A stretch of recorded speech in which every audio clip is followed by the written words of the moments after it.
sé que te encantó el modelo de negocio, pero creo que tu ticket es desproporcionado a tu patrimonio en una sola inversión. Entonces, si no piensas tener un portafolio que te diversifique el riesgo, o reduce tu exposición e invierte un poco menos para que entiendas cuál es la dinámica de inversión. A lo mejor más adelante hagas más inversiones o le metas más dinero en el futuro, aunque te salga un poco más caro, a esa misma compañía porque ya hicieron de-risk más adelante, o no vayas a poner en riesgo una parte, un porcentaje de tu patrimonio que sí te puede llegar a doler por estar sobreexpuesta. Estás escuchando Ángeles de Latam, el podcast en donde René Lomelí, partner en 500, conversa con los ángeles que invierten en startups de la región. En cada episodio aprenderás de la mano de nuestros invitados cuál es su tesis de inversión, cómo es su proceso de toma de decisiones y también buenas prácticas para que nuevos founders y ángeles inversionistas aumenten sus probabilidades de éxito. Gracias por acompañarnos. Comencemos.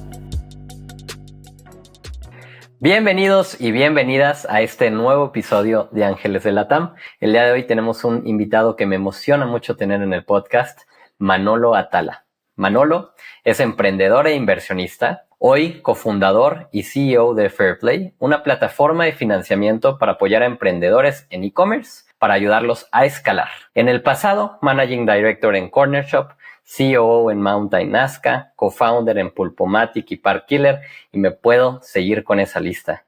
Es ángel inversionista desde el 2012 y hoy su portafolio ha hecho más de 33 inversiones, muchas compañías que seguramente ya conoces, como Corner Shop, Kavak, Justo, Clara, Nowports, Havoc, Talently, Rivian, Cintage y por supuesto muchas más. Manolo, muchísimas gracias por acompañarnos. ¿Cómo estás? Mi René, qué placer estar aquí contigo. Muchísimas gracias por la invitación.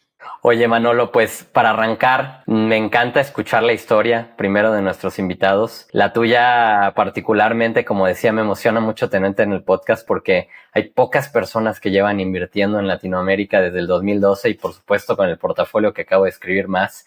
Entonces, pues cuéntanos, ¿quién es Manolo Atala? No, buenazo, mi René, pues muchas gracias. A ver, ¿quién soy? Fíjate que estaba escuchando precisamente un podcast que me invitaron, me hicieron el favor de invitarme a grabar y me lo mandaron para escucharlo antes de que lo sacáramos. Y mi contestación de quién soy, nunca me gusta hacerla basado en lo que hago, en lo que me dedico, ¿no? Me gusta realmente contestar quién soy. Y pues hoy te puedo decir que a mis 43 años me estoy dando cuenta de cosas que no sabía que era también o a dónde he evolucionado, pero a grandísimos rasgos soy una persona bastante social. Me encanta el arte, me gusta la pintura, me gusta la música, me gustan mucho las amistades honestas y fuertes, me gusta construir cosas. Me gusta descubrir cosas, amo la comida con todo mi corazón y me encanta viajar y me encanta caminar, ¿no? Y conocer lugares nuevos, aunque sean de mi misma ciudad. Ese soy un poco yo a grandísimos rasgos, ¿no? Ya después ya podemos platicar de detalles, pero ese es a grandes rasgos quién soy hoy. Me gusta comenzar de esa manera.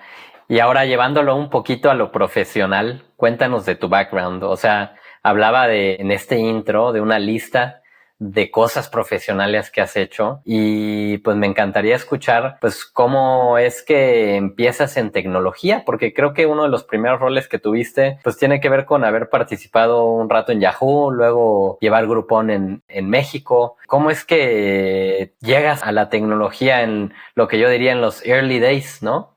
Fíjate que sí, efectivamente, mi primer experiencia en una, pues sí le llamaría tech business, porque pues sí era tech Yahoo, ¿no? Aunque para mí siempre será una empresa más de advertising, porque de ahí se generaban la gran mayoría de los revenues. En realidad, antes de 2008, yo no tenía absolutamente nada de experiencia ni de conocimiento en el mundo tech. Trabajé en empresas tradicionales de advertising también. Emprendí muy joven a los 21 años, una empresa de publicidad también en autos, en una empresa de producción audiovisual. Trabajé en seguros, trabajé en diferentes industrias previo al 2008. En el 2008 me invitan a participar, bueno, no a participar, sino a trabajar en Yahoo y me vuelve loco la cultura de ese tipo de compañía, ¿no? Me encantó la manera de, pues sí, de trabajar el día a día, de cómo funcionaba la relación entre stakeholders dentro de la misma compañía, entre peers de diferentes lugares del mundo, porque no, o sea, yo previo a eso no tenía experiencia laboral internacional. En Yahoo ya platicaba con mis peers de Argentina o de Miami, etcétera. Entonces, como que te vas dando cuenta de que trabajar en una empresa más internacional pues tiene ciertas características muy importantes. Y luego disfruté muchísimo Yahoo y luego se da la oportunidad, y aquí trato de hacer énfasis porque va a venir muchas veces durante esta plática, va a salir a la luz varias veces Dani Undurraga, ¿no? Porque también tiene que ver en mi vida de ángel inversionista y tiene que ver en mi vida de profesional. Estando yo en Yahoo, conozco, bueno, muchos años antes, conozco a Dani Undurraga en una despedida de soltero en Chile, 3 o 4 años antes, y en 2010 quedamos de tomar un café, él estaba en México, me platica de Groupon, ¿no? Entonces me platica y me emociona muchísimo el plan que tiene Dani para Latinoamérica, y entonces pues paso de Yahoo a Groupon, ¿no? Yo no tenía ni idea qué hacía Groupon hasta que me lo contó Dani. Y entonces, pues brinco a Groupon y bueno, cambio de experiencia radical, ¿no? Yahoo, una empresa 100% estructurada de muchísimos años, aunque fuera tech y startup y lo que tú quieras, pues una empresa súper estructurada, pública, etcétera. Paso a Groupon a hacer equipos de más de 100 personas por país, etcétera, lanzar deals de manera diaria, mucha gente reportándome, llevar no nada más los equipos comerciales, sino finance y operaciones y etcétera. Entonces es una experiencia brutal y ahí como que arranca mi vida de intrapreneur, si lo quieres ver así, en Groupon. Y ahí es donde arranca todo para mí, ¿no? Qué locura. Y pensar en una, pues ya carrera larga, porque de nuevo, si veo la lista de cosas que has hecho, como que incluso dices, oye, has hecho mucho en 12, 15 años, ¿no? Pienso en las que al menos listas en tu LinkedIn como Pulpomatic, Parkiller, como emprendimientos que de cierta manera forman parte de tu formación de emprendedor. Y ahora te veo en un Fair Play, en donde llevas ya más de 4 años, pero como que lo comparo con esos otros 2 emprendimientos y veo que fueron historias más cortas para ti. Y entonces me gustaría saber dentro de esa formación, pues qué pasó con esos emprendimientos anteriores, qué aprendizajes te trajo y cómo es que eso hoy forma parte de lo que pareciera desde afuera, hoy tu apuesta de full time y apuesta completa es hacia Fair Play, ¿no?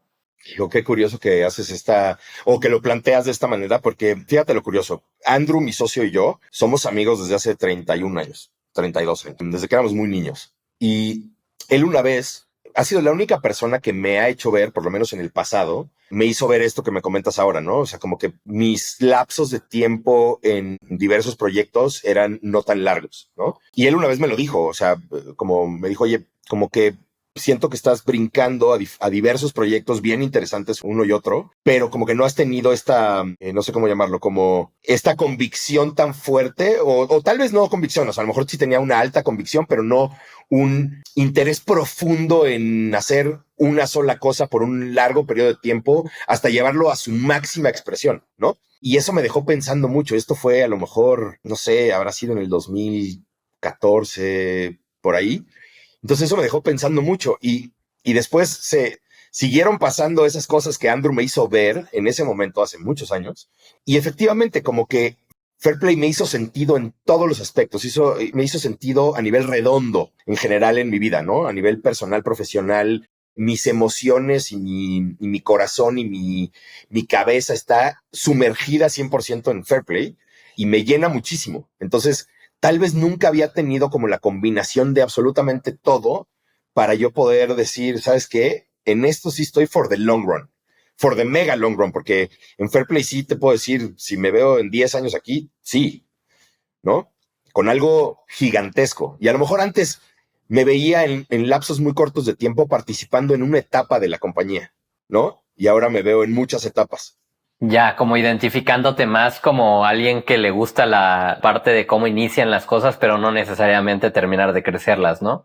Justo, de hecho, creo que, a ver, uno de mis skills durante mucho tiempo fue, o sea, yo tengo la capacidad de arrancar el negocio que sea, por más complejo que sea, tengo una capacidad fuerte de arrancar. A lo mejor yo no me consideraba suficientemente capaz o bueno o con unos skills particulares como para poder llevar un negocio de 0 a 1 y luego de 1 a 10 y luego de 10 a 100. ¿No? Entonces, a lo mejor las canas y la experiencia también han ayudado un poquito a decir, ok, ya he hecho varias veces el 0 al 1, menos veces del 1 al 10 y ahora voy por el 0 al 100, ¿no? Pero el 10 al 100, perdón. Entonces, pues sí, puede ser que ya sean diferentes etapas evolutivas en mi carrera. Muy bueno. A ver, insisto, desde afuera, hoy podemos ver un Fair Play y un Manolo que han construido reputación. Escuchamos cosas positivas, crecimiento, nuevas rondas, incluso en anuncios recientes en un año más complicado, ¿no?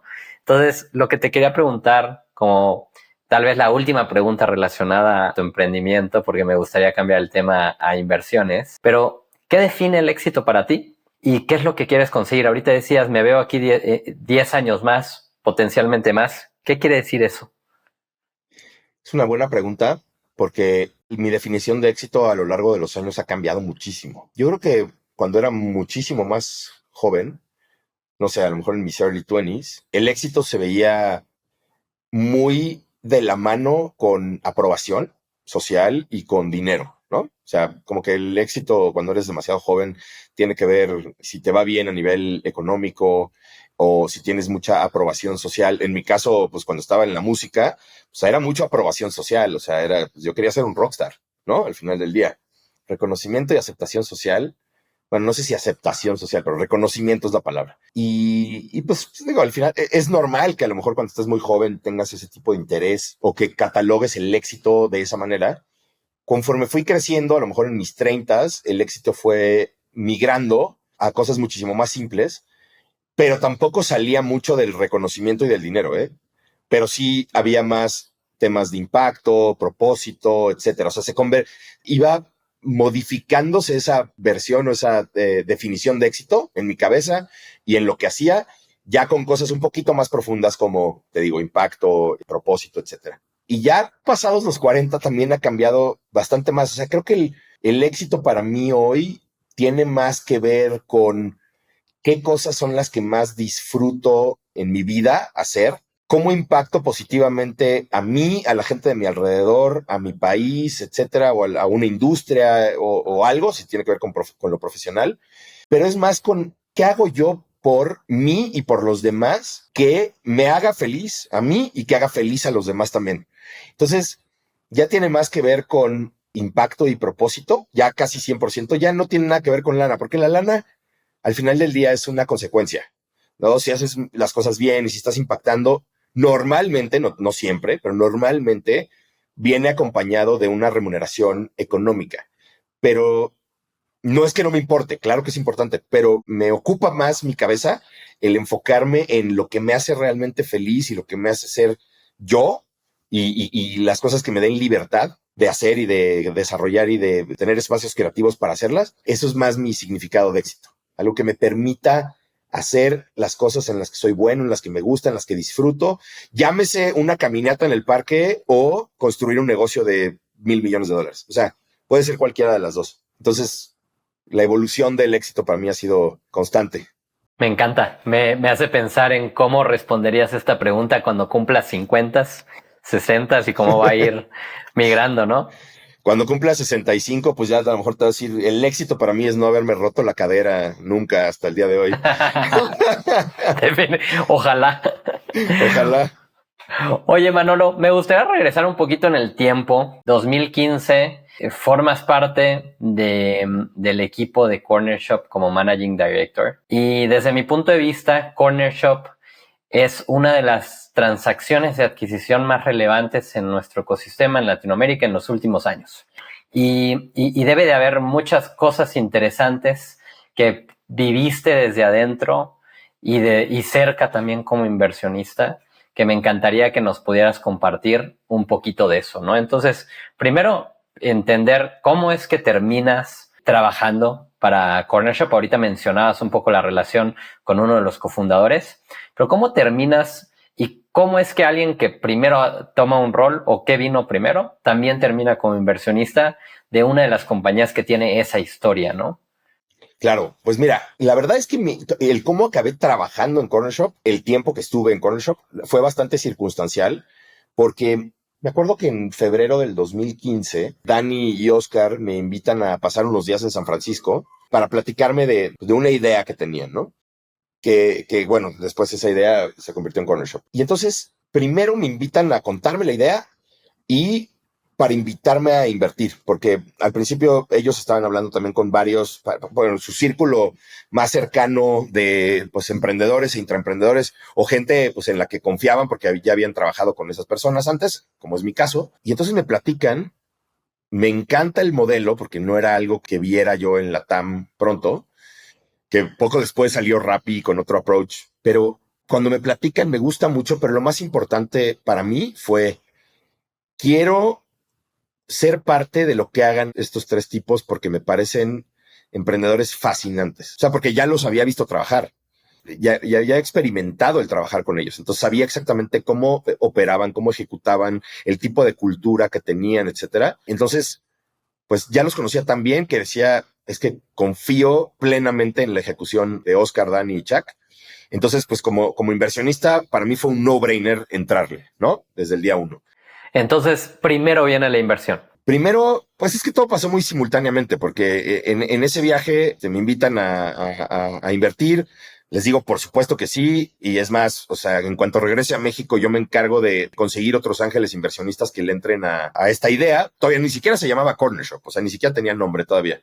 O sea, esto es pre-lanzamiento, literal, etapa de idea. Sí, claro, o sea, no se llamaba Corner Shop ni siquiera, o sea, no existía el nombre Corner Shop. De hecho, ya hasta habían comprado otros dominios porque pensaban que se iba a llamar de otra manera. Había una presentación que se estaba haciendo, un pequeño bosquejo de presentación que estaba haciendo Oscar, pero tenían la idea muy clara, tenían idea de dónde, sabían dónde querían lanzar, etcétera, pero todo era apenas una idea, ¿no? Entonces, regresando a México, me pongo las pilas para presentarles otros ángeles locales, ¿no? Mexicanos. Afortunadamente, pues varios de esos ángeles le entraron. Muchos de ellos pues, creyeron en mí, muchos de ellos no conocían a Oscar y a Dani, creyeron en mí y pues le entraron.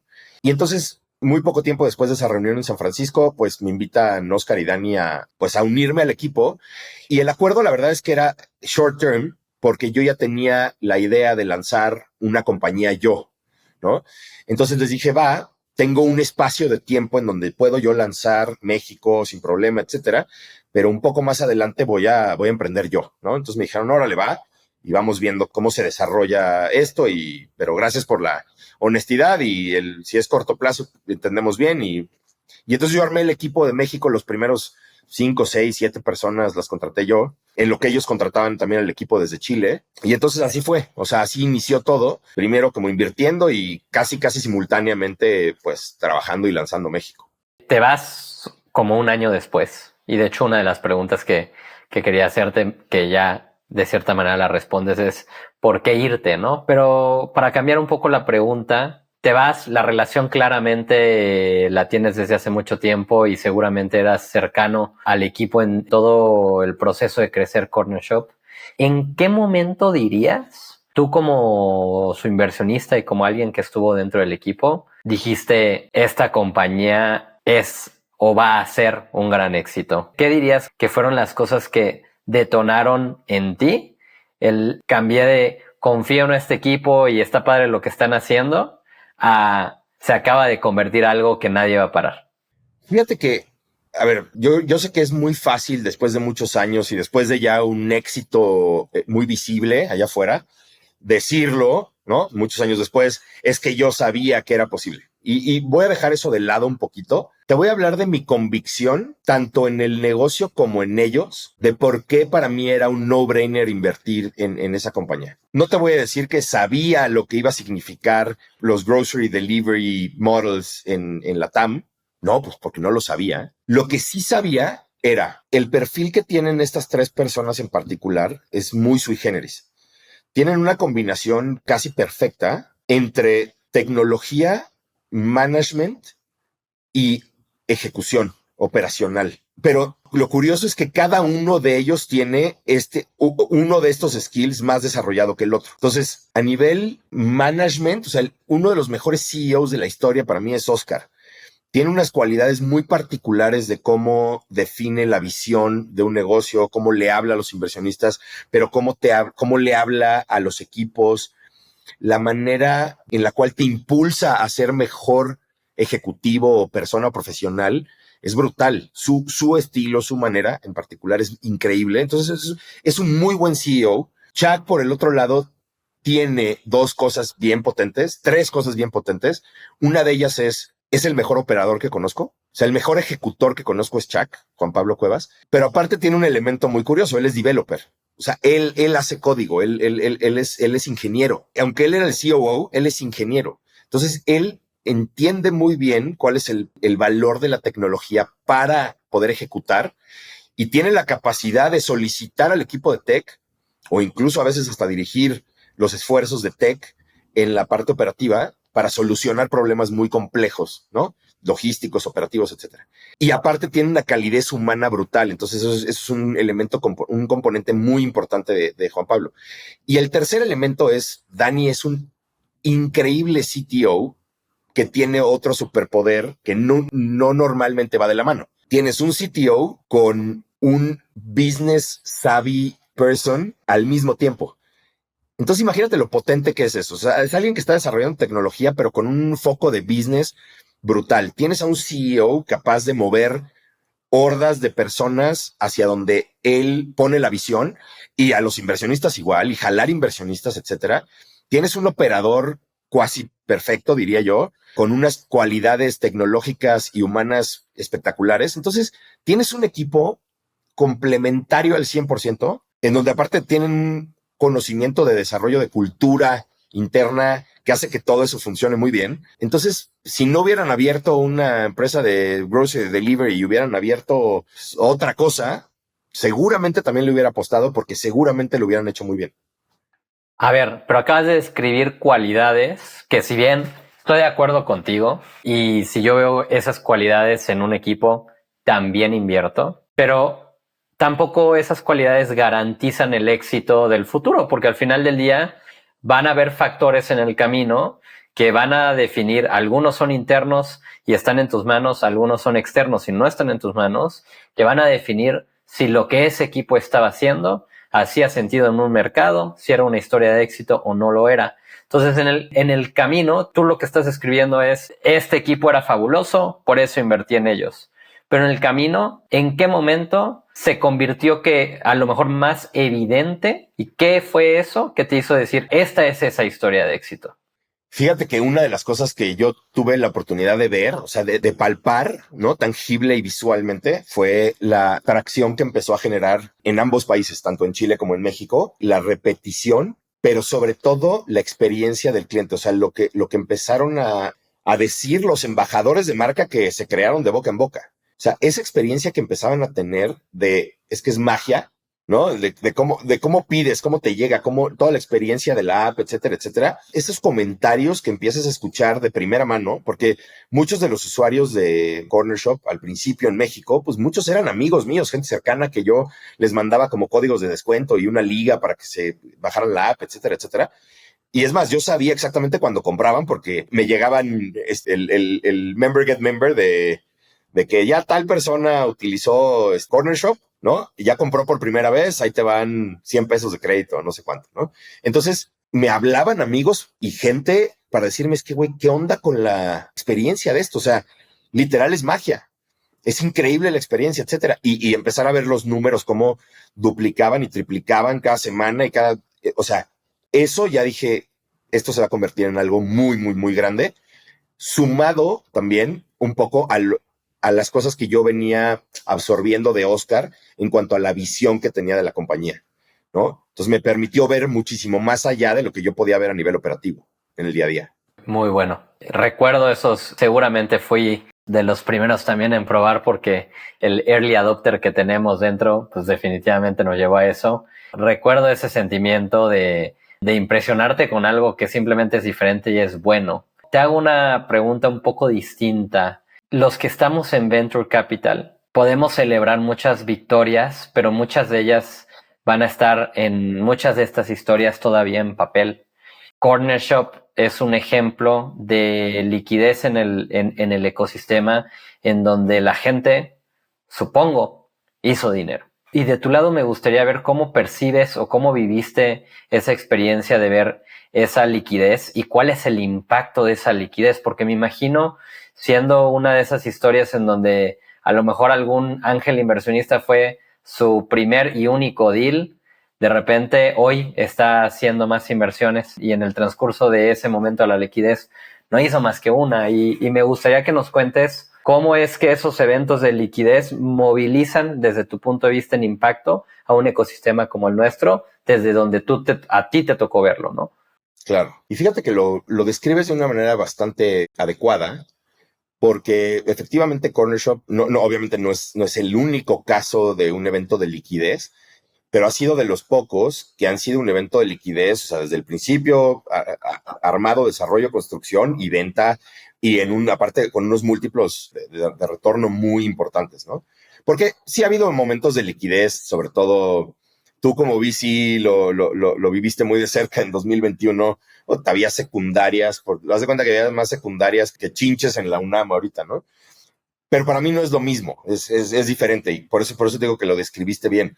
A ver, la gente sí hizo dinero, muchas personas hicieron dinero, hicieron muchas veces su inversión, y sobre todo lo que más me impacta positivamente es que early employees, ¿no?, de la compañía hicieron dinero también. Eso es bien importante, porque esas personas también empiezan a, ya sea o armar sus propios negocios o a invertir en otros negocios, al igual que los otros ángeles. O sea, muchas de mis inversiones pues también vienen de la posibilidad de haber tenido un evento de liquidez en tan corto lapso de tiempo, ¿no? O sea, eso me permitió seguir invirtiendo en más compañías. Entonces, es bien positivo porque normalmente gran parte de esos recursos regresan al ecosistema, ¿no?, a través de inversiones ángeles en diferentes compañías, y también permiten a nuevos founders a tener esos colchones de capital para poder montar sus compañías y no tener que preocuparse al principio, a lo mejor por no tener un sueldo o no tener un sueldo enorme, etcétera,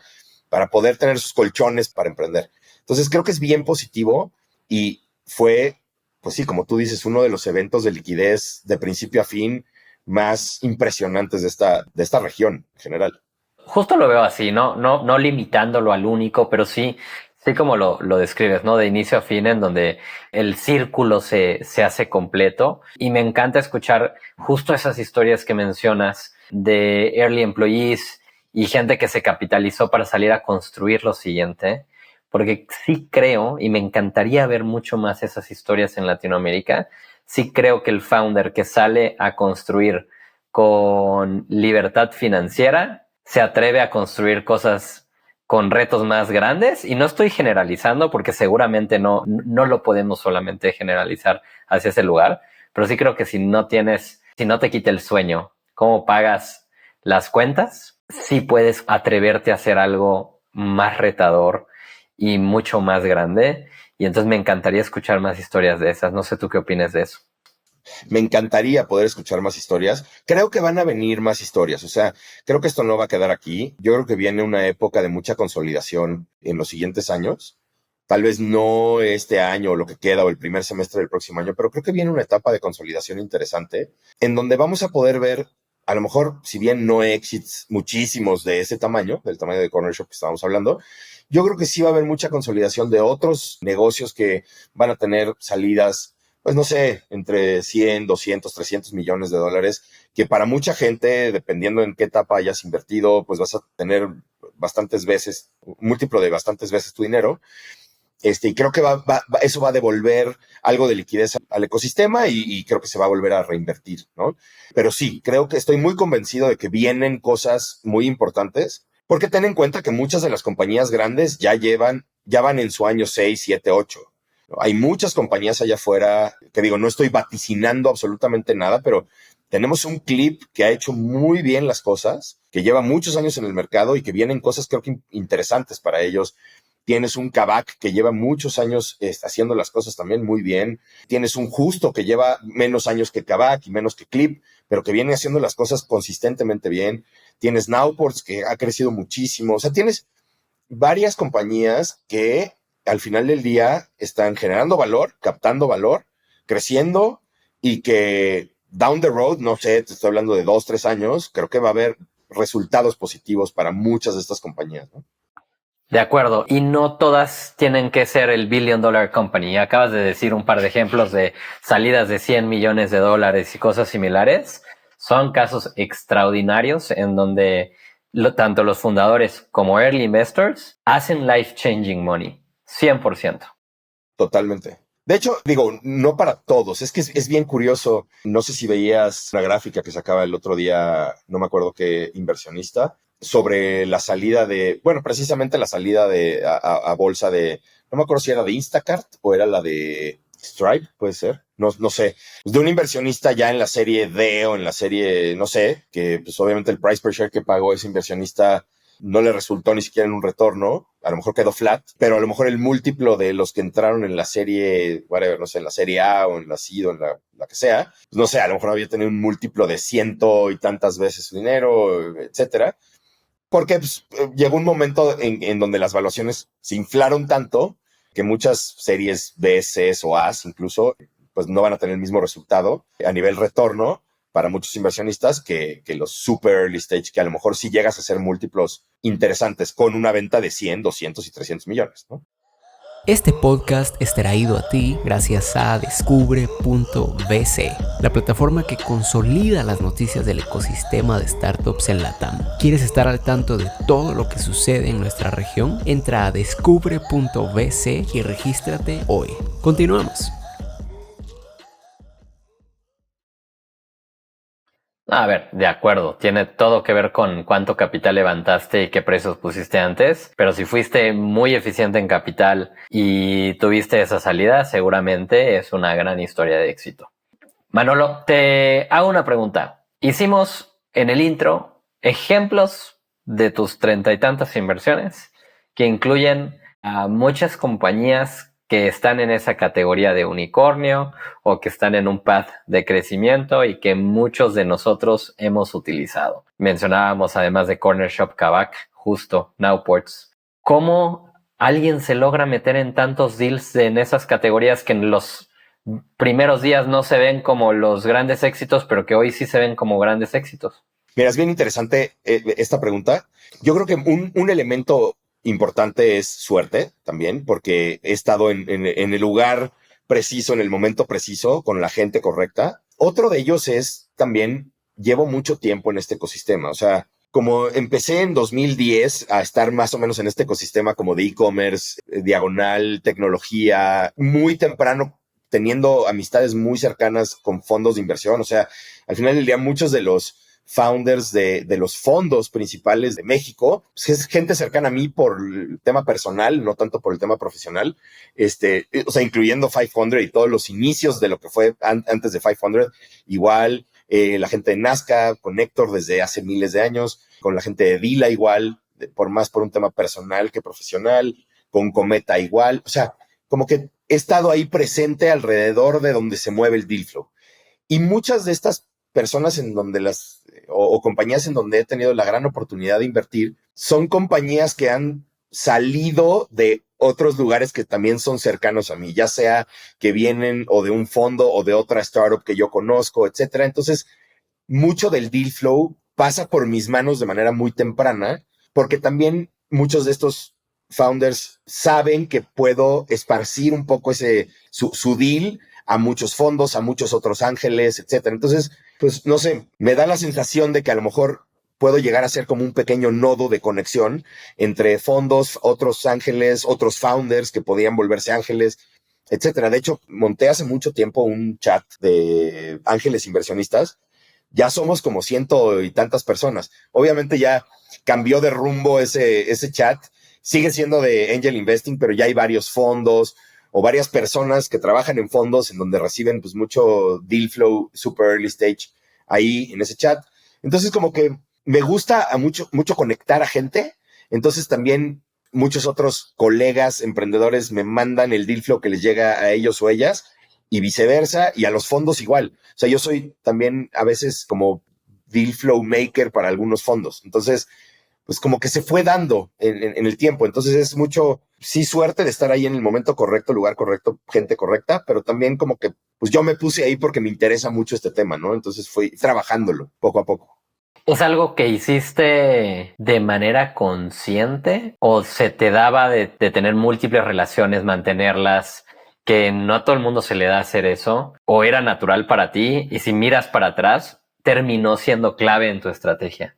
Te digo algo, yo creo que es algo bastante natural para mí. O sea, porque me ha pasado en otras cosas de mi vida en general. O sea, para mí crear relaciones y tener como esta conexión con la gente en general se me da muy fácil. Si yo volteo para atrás y me voy a mi vida de músico antes, pues muchas de las cosas que me han pasado por relaciones que he ido haciendo a lo largo de mi vida y pues estar también o ponerme en el lugar correcto, en el momento correcto con la gente correcta. O sea, es decir, o sea, si algún día le pude abrir a Deep Purple en concierto en México y en Guadalajara, fue porque me puse en esa situación proactivamente y también la parte de suerte, ¿no? Pero pues lo pude hacer igualito que como tuve la oportunidad de invertir en Kavak, que mucho fue suerte, ¿no? Entonces, pues creo que lo he ido formando, es algo que para mí se da muy naturalmente, pero también pues lo he ido trabajando de manera orgánica. A ver, cuando te pregunté quién es Manolo Atala, una de las cosas que dijiste fue que te gusta hacer amistades, no recuerdo qué palabra usaste, pero como amistades profundas. Creo que hace sentido con lo que acabas de escribir. Entonces es una mezcla de que eres una persona que le gusta conectar, pero sobre todo en la pregunta sería suerte, ese network grande. Pero le agregaría un tercero que creo que mientras te escuchaba es el que conecta esas dos partes, que es exponerte e ir sin miedo, ¿no? O sea, como cada vez que tuviste la oportunidad, la hiciste y ni la pensaste. Justo qué bueno que dices eso porque me da risa, porque justamente estaba comiendo con unos inversionistas justamente el día de hoy y estábamos platicando de hablar en público. Por algún motivo salió el tema de platicar en público y que pues, algunas personas se ponen nerviosas de hablar ante mucha gente, etcétera. Y la verdad es que es un nervio que yo nunca he tenido. O sea, para mí es muy sencillo pararme ante 10 personas o ante 1,500 personas y hablar y decir las cosas de las que me gusta hablar o de las que sé que tengo algún tipo de conocimiento o algo. No me pone nervioso, pero tampoco me ponía nervioso, por ejemplo, salir y tocar ante 15,000 personas. No me pone nada nervioso. No sé si hay algo que me haga falta en mi organismo o algo así, pero no me da nervio, ¿no? Pero a veces lo mismo me pasa con las cosas que de repente me hacen clic en la cabeza, como, no sé, conectar con una persona que siento que tiene a lo mejor los mismos valores que yo y siento que trae una misma onda igual que yo, etcétera. Conecto muy rápido sin miedo a nada, ¿no? Lo mismo me pasa con algunas inversiones, no con todas, evidentemente. Algunas he hecho inversiones por FOMO, he hecho inversiones malas, de hecho, en mi vida muchas, pero como que sí, muchas veces salto sin miedo, ¿no? Obviamente con riesgos controlados, pero sin miedo. Es algo que normalmente tengo en estos aspectos de mi vida. Hay otros en donde los miedos me ganan brutal. Entonces, yo creo que particularmente de esto que estamos hablando, a lo mejor de invertir en compañías, de lanzarme a emprender, de tocar en público, de hablar en público, ese tipo de cosas a lo mejor no me generan este miedo. Soy súper cero risk averse en eso, pero en otras cosas sí soy muy risk averse y muy miedoso, ¿no? Pero en estas en particular voy justo con eso que dijiste, voy sin miedo a hacer las cosas porque me apasiona, porque me gusta. Qué cool escuchar eso. Creo que eso describe en gran medida qué es ser un ángel inversionista. Ese primer voto de confianza que muchos necesitan al estar iniciando y que haya alguien que vaya sin miedo y que pueda tomar la decisión relativamente rápido es muy necesario en un ecosistema como el nuestro. Eso me hace pensar en la siguiente pregunta: ¿cómo evalúas una compañía y qué te genera convicción y en cuánto tiempo logras hacer eso?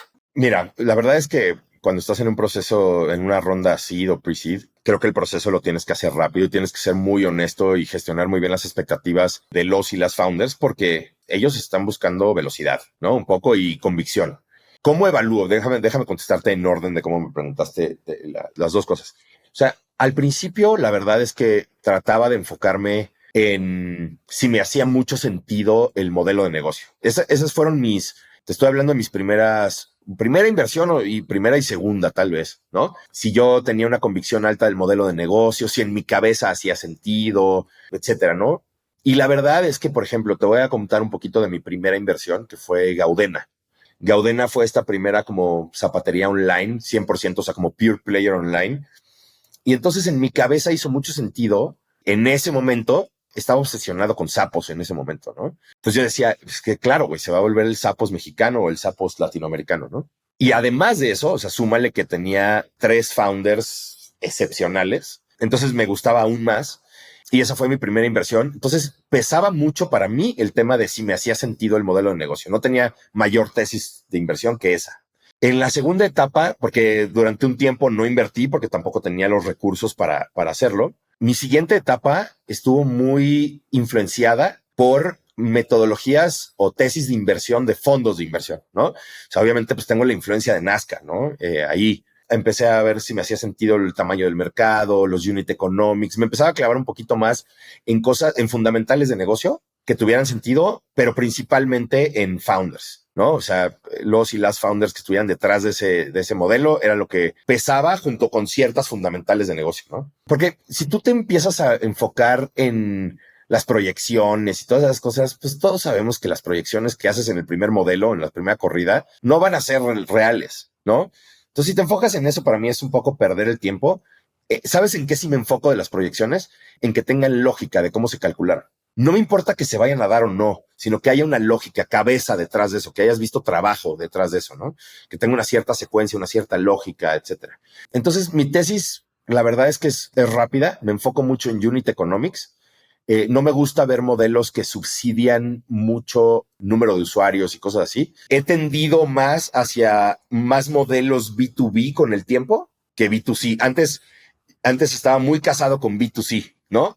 O sea, pues, si te fijas, mira, Gaudena, B2C, Corner Shop, B2C, Instafit, B2C, Kavak, B2C, etcétera. Entonces, si ves mis inversiones en cronología, vas a ver cómo mucho de lo que empecé a hacer se va cargando a B2B muchísimo más en el tiempo. Y entonces, te digo, hoy mi tesis es enfocarme como en algunas fundamentales, que el tamaño de mercado sea interesante, que los márgenes, que no sea de muy bajo margen y de alta repetición, ojalá B2B, founders potentes y no mucho más. O sea, con plena convicción en esas pequeñas cosas y that's it, porque no hay mucho tiempo para analizar, la verdad. De acuerdo. Pues a ver, ya me contestaste un poquito en cómo generas convicción, cuál es tu tesis. Me gustaría escuchar si dentro de tu estrategia de inversión tienes una estrategia de salida. Hace rato hablábamos de todos los secundarios que viste pasar en 2021. Me gustaría saber, ¿te gusta estructurar cosas en donde en un secundario sales o estás aquí hasta el evento final? Te voy a contestar, voy a iniciar esta respuesta con algo que se me olvidó de la última que hiciste de mi tesis. Una de las cosas que olvidé mencionar hasta ahorita que dijiste secundarias y hasta cuándo estoy yo como ángel inversionista o hasta cuándo me gusta estar. Ahora, antes no lo hacía, ahora ya lo hago más, entender la capacidad del management team o de los founders o las founders de levantar capital. Eso para mí es bien importante ya, ahora, porque lo que me ha pasado y he tenido la fortuna o no fortuna de ver ambos casos, cuando founders tienen la capacidad muy fuerte de levantamiento de capital, tú como ángel inversionista tienes más probabilidades de salir en un evento secundario, porque al final del día muchos growth funds quieren limpiar el cap table antes de una serie B o una serie C. Entonces muchas veces pues, los ángeles son los que acaban saliendo primero, ¿no? Con múltiplos interesantes, pero a lo mejor no los mejores. O sea, no te quedas hasta el final, porque a lo mejor no tienes chance ni siquiera, ¿no? Pero sí, para mí es importante entender la capacidad de los y las founders de levantar capital o su siguiente ronda o sus siguientes subsecuentes rondas, porque esa es la manera que a lo mejor tú como ángel tienes la oportunidad de salir en un evento secundario.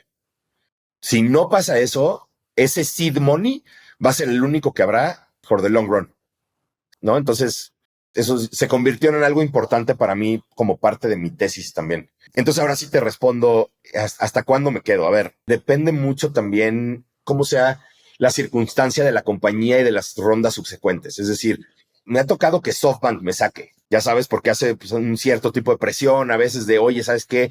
Vamos a meterle 50 millones a esta ronda, pero pues te voy a dar 10 más para limpiar el cap table y para eventos secundarios. Y entonces, pues limpiemos toda la pedacería, ¿no? A veces nos hacen llamar la pedacería del cap table. Y entonces, pues a veces, circunstancialmente, a veces tienes que acceder, ayudar a los founders a que le acepten el term sheet a SoftBank o a Tiger o a cualquier growth fund porque pues, tienes que salir y pues lo tienes que aceptar a veces y pues ni modo, ¿no?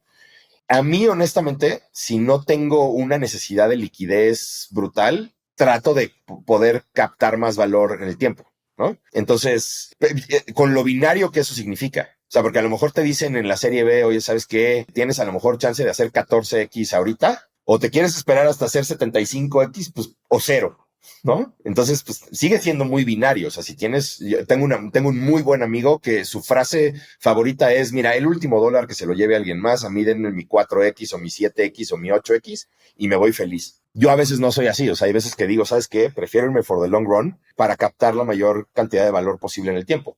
Me gusta lo que dices y el ejemplo del amigo porque me hace pensar, ¿quedarte hasta el long run es estrategia o es avaricia? Honestamente, como ángel inversionista, es avaricia. O sea, porque no tienes, a ver, yo no me considero un ángel inversionista tan sofisticado como para tener una estrategia y trabajarla y estar midiendo el paper value de todas las compañías del portafolio. No, para nada. O sea, yo por lo menos no. A lo mejor Jason Calacanis lo hace y lo hace muy bien. No lo sé, ¿no? A lo mejor él sí lo hace de manera estratégica. Pero yo por lo menos y la mayoría de los ángeles que conozco no lo tienen como estrategia así de, fíjate, es que ya me di muy bien que como entré en esta evaluación, en este price per share, si yo me quedo 4 rondas subsecuentes más y el price per share tuvo un step up de no sé cuánto cada ronda, no, nadie hace eso, la verdad. O sea, ¿no? O sea, if you don't do this for a living, la verdad es que lo dudo mucho que te metas a hacer la matemática fuertísimo. A lo mejor sí hay algunos ángeles que lo hacen, yo no tanto. De acuerdo. Te tengo dos preguntas más, Manolo. La primera es, pues llevas en esta industria, tanto el lado como emprendedor, como el lado del inversionista, muchísimos años. Creo que hay pocas personas en Latinoamérica con tantos años de emprendedor y de inversionista. Quería preguntarte, ¿te ha tocado vivir muchas cosas? ¿Cuál es uno de los momentos más emocionantes o difíciles que han marcado más tu vida profesionalmente? Ay, es divertida la pregunta y bien interesante. O sea, yo creo que de los momentos más difíciles que he vivido, tanto como emprendedor como intrapreneur, antes en grupo, etcétera. Mira, yo creo que despedir gente es de los momentos más tristes. A mí me drena mucho emocionalmente el tema de hacer layoffs importantes. Me drena bastante y es algo que de pronto es común hacerlo, ya sea para extender runway, para mejorar áreas o para cortar áreas completas porque estás pivoteando hacia otro lugar. O sea, a mí esa experiencia se me hace muy fea. O sea, el tema de los layoffs se me hacen muy, muy feos, a veces muy necesarios. Esa es yo creo que la peor. O sea, momentos de layoffs. Y te digo una cosa, no nada más layoffs que yo haga, ¿eh? O sea, para mí ver layoffs de compañías primas o hermanas, porque pues así nos consideramos un poco en el ecosistema, o sea, de empresas que conozco, o a lo mejor incluso que estoy invertido, o de amigos míos o amigas mías, me duele bastante, ¿no? Los layoffs siempre. Y yo creo que de los momentos más emocionantes, yo creo que una de las cosas que a mí me emociona mucho es el proceso de fundraising, el proceso de pitchar, de vender la compañía, o sea, de vender, no me refiero de vender la compañía como tal, sino de vender lo que hacemos y vender el futuro. Es algo que a mí me apasiona muchísimo. Me divierto como niño chiquito, o sea, cuando estoy en este proceso previo a levantar capital, es algo que de verdad me emociona. O sea, me pongo a hacer los decks, los diseño, los rompo, los tiro, los vuelvo a hacer, me meto a cada slide a ver cómo contar la historia con menos slides, etcétera. Se me ocurren más cosas de la visión. O sea, yo mientras hago una presentación, no lo hago for the sake of doing the presentation. Lo hago porque me aclara muchísimo el mapa del futuro. Entonces me divierte mucho hacerlo y me apasiona. Y bueno, la parte del proceso de pitchar y tener como llamadas todos los días con diferentes fondos y todo, la verdad a mí me gusta. A mucha gente le drena la cabeza estar haciendo fundraising porque te expones a que te digan que no muchas veces, ¿no? Y yo como soy vendedor y estoy acostumbrado a que me digan que no desde chiquito, pues me da un poco más igual, ¿no? O sea, tengo esta tolerancia a la frustración de que me digan que no todo el tiempo, me da igual. Entonces, por eso lo disfruto más, yo creo, que otros founders. Entonces, me emociona mucho esta parte de fundraising y de ver cómo va creciendo algo que iniciaste desde out of thin air a algo que ya funciona, que ya genera dinero, que ya genera empleos, que ya llegas a tener cierto tamaño que ya no conoces el nombre de todas las personas que trabajan en tu compañía, ¿no? Es interesante, porque ya después de 100 personas, ya es muy difícil que te sepas el santo y seña de todo el mundo, ¿no? Entonces, eso me emociona porque ya llegas hasta cierto punto de crecimiento y de escala o de escala que empiezas a tener. Eso me emociona. Qué cool. ¿Cuántas personas son en Fair Play hoy? 115. Estás ahí, ya no te sabes el nombre de varios. Pues no, de la gran mayoría sí, pero sí hay algunas personas que no tenían ni idea que estaban en el equipo. O sea, que me escribieron por algo, ¿no? Alguien de algún equipo que yo no tengo oversight sobre ese equipo y de repente me escriben para algo, para preguntarme algo y es así como de, oh shit, ¿quién es esta persona? Porque nunca ni entrevisté a esa persona, ni pasó por aprobación, o sea, nada, no pasó, o sea, no pasó por mí at all.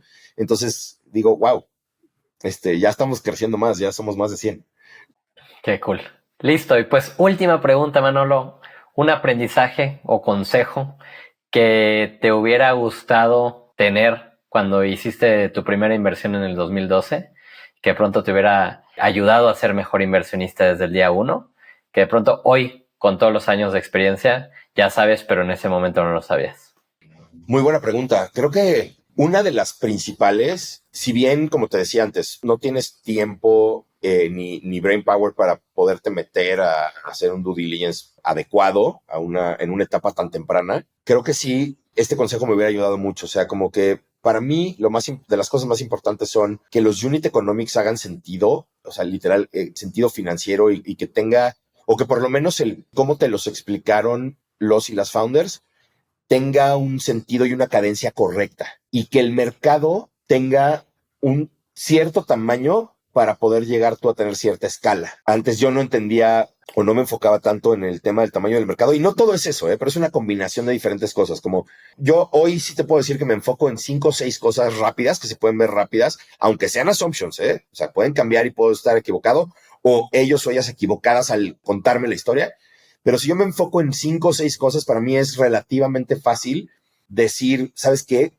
Muy probablemente sí le entre o muy probablemente no le entre esta compañía. Y muchos de esos, o sea, de estas 6, 7 cosas, a lo mejor son una vista rápida de cómo se construyen los unit economics, el tamaño del mercado, pero no nada más del addressable, sino el que realmente tienes capacidad para darle servicio, los márgenes brutos que puede llegar a tener, porque a lo mejor al principio no los tiene, pero los vas construyendo, pero los márgenes brutos que puede llegar a tener el modelo, la capacidad de los founders, que eso es un poquito más subjetivo de medir, ¿no? Pero sí creo que tienes un poco de sensibilidad ya después de hablar con tantas personas, vas teniendo sensibilidad de quién puede tener ciertos skills más potentes que otros para desarrollar cierto modelo. Obviamente si es B2B, qué sector de B2B, si es SaaS o es FinTech B2B o depende de qué sector, porque ya, o sea, al principio yo no conocía sectores para nada, pero pues ya después de ver a lo mejor 200 DEX o 300 DEX en los últimos 2 años o 3 años, pues ya vas agarrando como ciertos modelos o vas entendiendo cosas de ciertos modelos que te gustan más que otras o te hacen más sentido.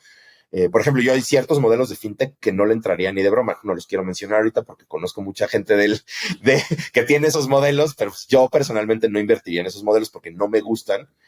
O algunos SaaS que no me hacen sentido, o algunos SaaS que me hacen todo el sentido del mundo, algunos nichos que nunca invertiría o algunos nichos que se me hacen perfectos. Entonces, como que enfócate en 4, 5 o 6 cosas para que puedas tener una visión un poquito más periférica de lo que quieres hacer como inversionista y no nada más enfocarte en una o dos. Ese sería un consejo que yo le daría a un ángel inversionista. Ah, y la otra es que si tienes capacidad de diversificar tus inversiones, lo hagas. Te voy a poner un ejemplo. Una amiga, la esposa de un amigo mío, me habla un día y me dice, oye, quiero invertir en una compañía. Conocí a unas emprendedoras espectaculares y me están invitando a invertir, ¿no? Oye, pues ¿cuánto le vas a meter? No, pues tanta lana. Le digo, oye, es que mira, ¿y has invertido antes? No, nunca. Le digo, mira, honestamente es una parte importante de tu patrimonio como para que lo tengas metido en una sola inversión. O sea, tienes una exposición muy alta, es una industria de alto riesgo. Sé que te encantó el modelo de negocio, pero creo que tu ticket es desproporcionado a tu patrimonio en una sola inversión. Entonces, si no piensas tener un portafolio que te diversifique el riesgo, o reduce tu exposición e invierte un poco menos para que entiendas cuál es la dinámica de inversión y a lo mejor más adelante hagas más inversiones o le metas más dinero en el futuro, aunque te salga un poco más caro, a esa misma compañía porque ya hicieron de-risk más adelante, ¿no? O no vayas a poner en riesgo una parte, un porcentaje de tu patrimonio que sí te puede llegar a doler por estar sobreexpuesta, ¿no? Entonces, ese es otro consejo que también daría. O sea, si no vas a invertir consistentemente, pues entonces ten en cuenta muy bien qué exposición vas a tener de riesgo versus tu patrimonio con una o dos inversiones que hagas, ¿no? De acuerdo. A ver, mencionas para resumirlo, Unit Economics, tamaño de mercado, márgenes brutos, la capacidad o evaluar bien la capacidad de los fundadores y fundadoras, un foco bien de como ángel inversionista, entender los sectores. Pero este último que mencionas me encanta, el de diversificar. Recientemente he estado platicando un poco de este tema con algunos de los invitados y hablamos de tener al menos 20 o 30 inversiones. Entonces, si nada más vas a hacer una, creo que estás muy lejano en cubrir el concepto de diversificación cuando el número pareciera que está más cercano de 30 para que sea un portafolio más saludable, ¿no? Totalmente de acuerdo con eso. Y a lo mejor puedes decidir tener 5. O sea, a lo mejor no tienes ni el dry powder, ni el tiempo, ni el deal flow incluso para tener 30. Pero si vas a tener 5, piensa muy bien nada más los montos que estás dispuesta a invertir, cuánto de tu patrimonio estás poniendo en un asset class que tiene alto riesgo, alto potencial, pero alto riesgo también. Y depende también la edad en la que estés, ¿eh? O sea, porque también es importante la edad en la que estés para invertir en diferentes asset classes. O sea, yo, por ejemplo, te diría que ahorita estoy tan expuesto en tech businesses o high growth businesses que mis siguientes etapas de inversión tal vez sean un poco menos riesgosas con menor yield. O sea, tal vez siga invirtiendo en tech businesses, pero a lo mejor mis tickets no crezcan demasiado, sigan en promedio, ticket promedio del mismo tamaño, y a lo mejor invierta más en real estate que compense un poco el portafolio de riesgo a nivel inversión total, no nada más a nivel inversión como ángel en tech businesses, ¿no? También es importante tenerlo en cuenta. Buenísimo. Pues Manolo, con eso nos quedamos. Te quiero agradecer mucho por tu tiempo y por acompañarnos en este episodio de Ángeles de la TAM. Si alguien quisiera platicar contigo, ya sea un founder o un ángel inversionista, ¿cuál es la mejor forma de contactarte? Pues mira, la verdad es que ahorita estoy súper enfocado en Fairplay. Mi cabeza está 100% ahí, pero pues, el único canal que de repente uso más, en donde soy más activo, es en LinkedIn. Entonces me podrían mandar un mensaje por ahí. Nada más hago el disclaimer que tardo a veces bastante en contestar LinkedIn, pero por ahí podría ser un canal interesante para que la gente esté en contacto conmigo. Soy mucho más activo en LinkedIn que en cualquier otra red social. Hecho. Pues Manolo, muchas gracias. Ya saben, este es el podcast de Ángeles de la TAM. Yo soy René Lomelí y si me quisieras contactar, también me puedes encontrar en LinkedIn. Sobre todo si eres un ángel inversionista, escribe un mensaje. Me encantaría que platiquemos y te invite a este espacio. Nos vemos la próxima semana en un siguiente episodio. Muchas gracias, Manolo. Muchas gracias. Esto fue Ángeles de la TAM. Si te gustó el episodio, ayúdanos a compartir esto con más personas y síguenos para mantenerte al tanto de la siguiente conversación. Búscanos en redes sociales como @500latam y @descubrebc. Gracias por acompañarnos.